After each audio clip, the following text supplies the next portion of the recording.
6.1, we learned about the law of sines. So now, here in section 6.2, we're going to learn about the law of cosines. Before I give you the formulas that you'll need for today, I just wanted to put this up here. I know we kind of talked about it already yesterday. Remember Trig? I've got seniors, not actually in this class, but in my other class. I kind of like for everybody to do the final at the same time. So we are taking our final before finals week, technically. It'll be over 2 days just because we won't have 70 minutes. We'll just have the normal class periods. So anyhow, first part on Thursday the 20th, second part Friday the 21st. Next week at some point, probably after our quiz, we'll start to review for the final. I'll give you an outline so you know what will be on each day. We'll talk about cheat sheets and all that. But anyway, just kind of giving you a heads up on that. I'm going to let you guys start to copy that while I answer this phone call. Hello? No. You're welcome. Bye. Alrighty, so the law of cosines, here we go. I just put, first of all, that this is used when you can't use the law of sines. Okay, so it's used when you can't use the law of sines. So we're going to see some problems today where that is true. You can't do the law of sines. So it's kind of like the law of cosines is our last resort. I still have the law of sines up here so we can talk about that some more with our examples. But first of all, we do have some formulas to copy down for today. You'll want to make sure that you get all of these. And these you'll want to put on a cheat sheet for Tuesday at some point. Okie dokie, it's broken down into two different forms. We've got standard form and the alternative form. Standard form and the alternative form. So I'm going to start with standard form over there.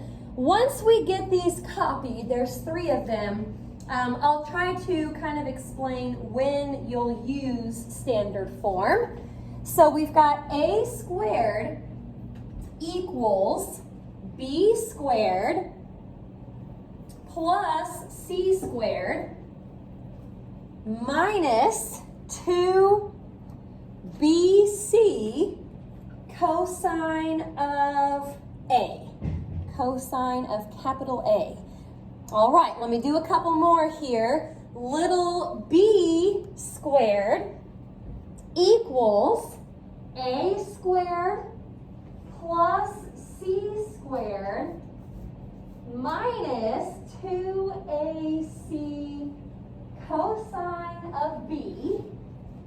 All right, this is law of cosine, so it's got to have cosine in it. And then the last standard form formula says c squared equals a squared plus b squared minus 2ab cosine of c. Now, what I want you to notice about standard form is that each one of these formulas has a lowercase letter out front. Little a, little b, little c. Remember, the lowercase letters are sides. So I'm just going to put this down here in case you want to put it in your notes. I think it's a good idea. You want to use standard form when you're finding a sine. So like I mentioned earlier, I want to look and see if I can use the law of sines first. In my opinion, the law of sines is easier than the law of cosines. So that should always be the first thing that you do. But if you see that you can't use the law of sines, then start to think about your law of cosines. If you're looking for a side, then you'll want to use standard form. If you need to find side A, use that one. If you need side B, use that one. Or if you need side C, use that one. So the alternative form over here, once we get these three copied, I'll just probably put underneath of these that you'll use these alternatives when you're finding an angle. Okay, first one, cosine of A equals B squared plus C squared minus A squared all over 2BC. Alrighty, make sure that you copy these down correctly. That would be a bummer if you just missed something. Cosine of B equals A squared plus C squared minus B squared all over 2AC. And last but not least, cosine of C, angle C, equals A squared plus B squared minus C squared all over 2AB. So again, I'm going to put under here, if you look out front, these are all capital letters. I know that they're with cosine, but still, the part out front is talking about an angle. So use these when finding an angle. Now, something else that you might want to notice about the alternative form is that in order to use any of these formulas, you have to know all three sides. Because if you look through here, each formula uses little a, little b, and little c. So if you don't know all three sides, you may not be able to start with the alternative form. Okie doke. See if you can do law of sines first. I think it's easier. If that won't work, then law of cosines is like the last resort. So it's just another way to help us solve an oblique triangle. Okie dokie. Well, here we go. Directions for today. I think there's just two examples.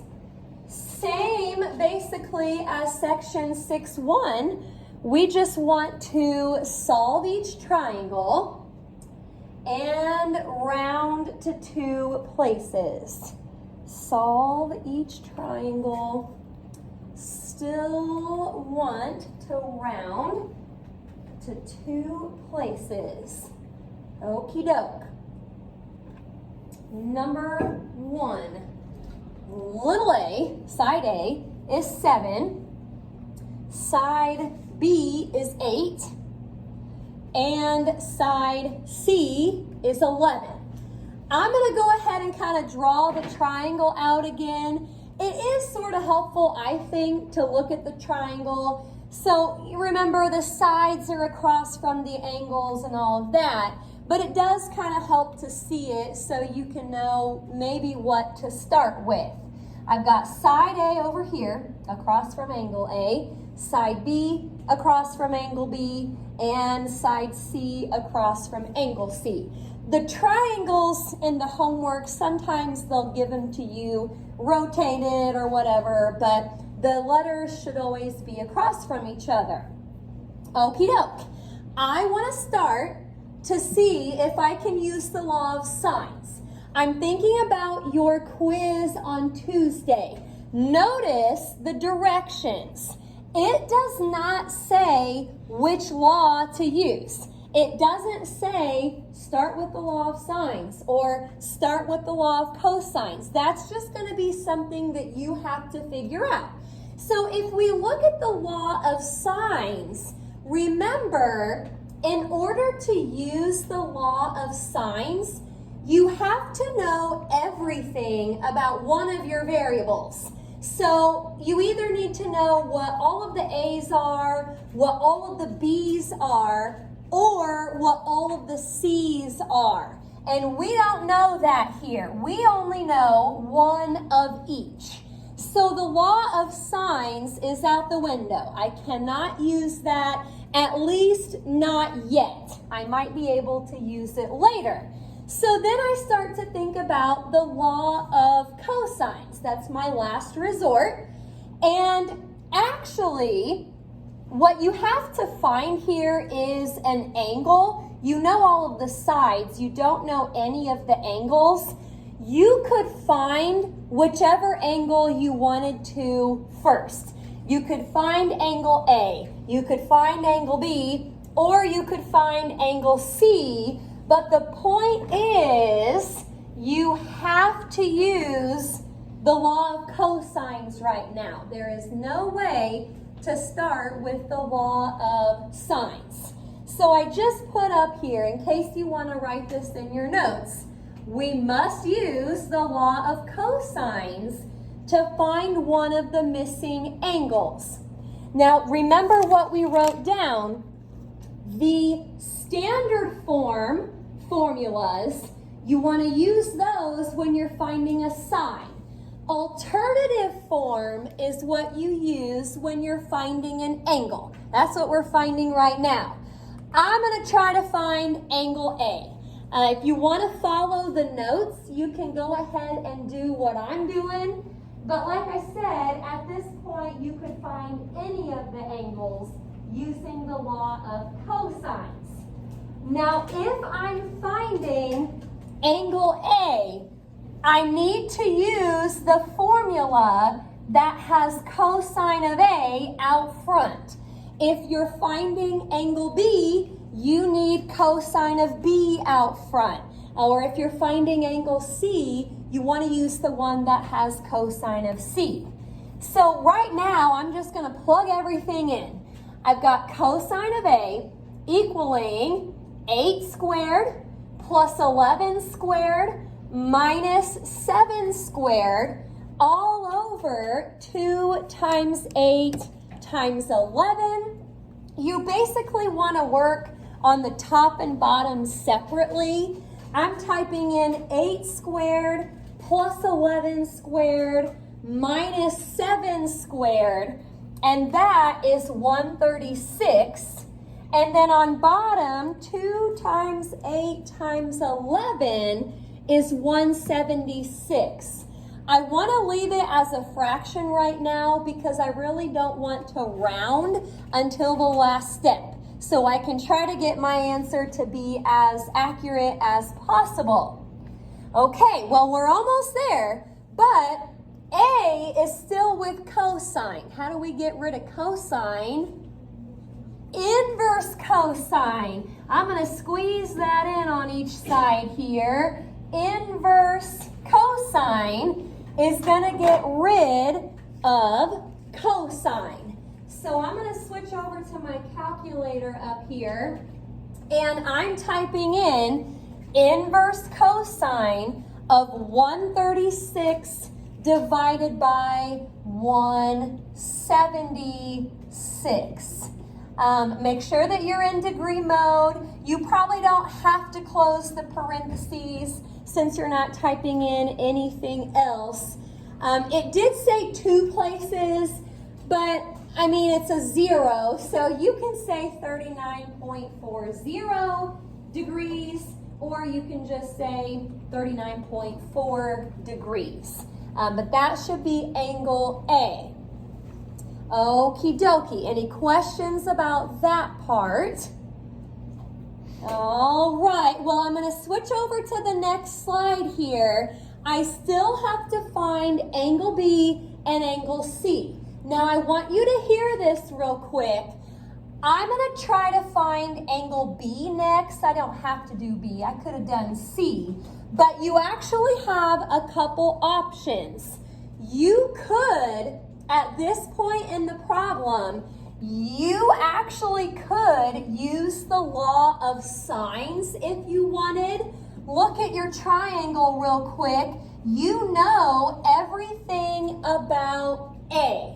So if you want to do the law of sines, you could pair up the A's with either the B's or the C's, depending on which angle you want to find next. So law of sines is an option, and normally I would use the law of sines. I'm going to go ahead and use the law of cosines to find angle B, just because that's kind of what we're learning about today. So I want to show you how it works again. But if you're at your desk using the law of sines right now, that is perfectly fine, and we should still get the same answer, or at least it should be pretty close. Okie dokie. For me, I've got 7 squared plus 11 squared minus 8 squared. That is 106. On bottom, 2 times 7 times 11 is 154. So when I inverse cosine both sides, I should get, I'm going to squeeze that in again, you should get about a 46.5. And it is degrees since it's an angle. Bless you, did anybody use the law of sines to get angle B? Did you get the same answer? All right, very good, you should. It might be off a little bit sometimes just due to rounding, but it should always be very close. Now the only other thing we have to find is angle C. You could do law of sines, you could do law of cosines, or quickest way is just add up the other 2 angles and then subtract from 180. So I've got 39.4 plus 46.5, subtract from 180, and then angle C should have been 94.1 degrees. I want to remind you that the first part of this problem had to have law of cosines. You couldn't do law of sines because you didn't know all of one of the variables.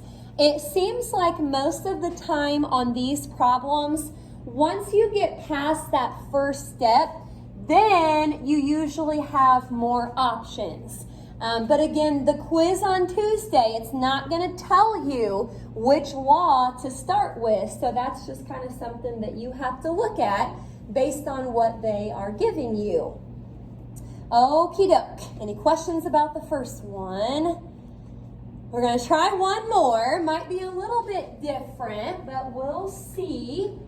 Number 2. Little b is 7.3. Little c is 9.8. And then angle A is 42 degrees. Okie doke. I'm going to draw my little triangle up here. Angle A is across from side A. Angle B is across from side B. Angle C is across from side C. Okie doke. I prefer the law of sines. I'd rather solve a proportion than do all that crazy law of cosine stuff. But looking at what I have, it's a little different here because instead of 3 sides, we have 2 sides and an angle, but we're in the same predicament. We don't know all of one of our variables. That right there rules out the law of sines. So I'm going to go ahead and start with the law of cosines. Now before I put that up there, I need to kind of think about something else. If I'm going to use the law of cosines, I'm going to put all my formulas back up here so we can look at them together. What you want to notice first is you cannot do any of the alternative formulas right now because remember, all of those require all 3 sides. And we don't know all 3 sides yet. So that brings me to standard form. If you look back at what they gave us in this problem, they gave us little b, little c, big A. Oh, well, looky here. Little b, little c, big A. I'm matching up perfectly to this first formula, which is going to give me eventually little a. So I'm going to decide right now for this second example that I'm going to use standard form and I'm going to find little a. Okie doke. Again, it took me a minute to figure that out. I knew I couldn't do law of signs. I had to match up what they gave me with one of those formulas. Okie doke. So here she is.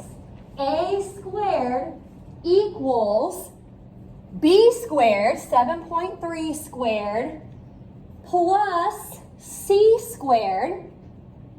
And then it's minus 2 times 7.3 times 9.8 times cosine of 42. Yikes.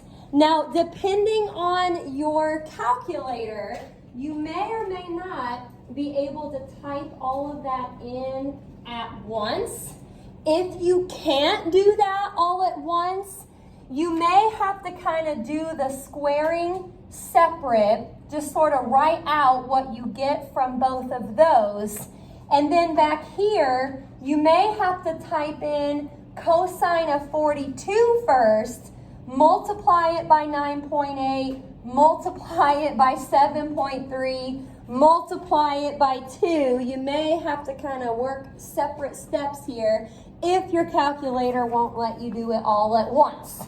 I'm going to give it a try here. 7.3 squared plus 9.8 squared minus 2 times 7.3 times 9.8, and then cosine of 42. Now, keep in mind, that is not what A equals. That is what A squared equals. So I still need to square root that number to find A. Now, again, if you have the A and S button on your calculator, that's the best bet. If you don't have that, just type in square root of 43.000838, blah, blah, blah, and you should get approximately a 6.56. Went ahead and rounded that, but again, this is not what it was exactly. There was some decimal places there, but we square root and we get about 6.56.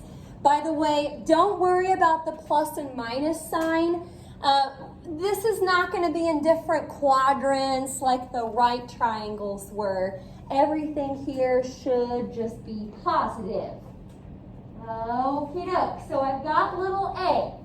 Now I still have to find big B and big C. Now that you know everything about A, you could pair up the A's with the B's if you want to find angle B, or pair up the A's with the C's if you want to find angle C. I went with the law of cosines here just to show you a little bit more about it, since that is what we're learning today.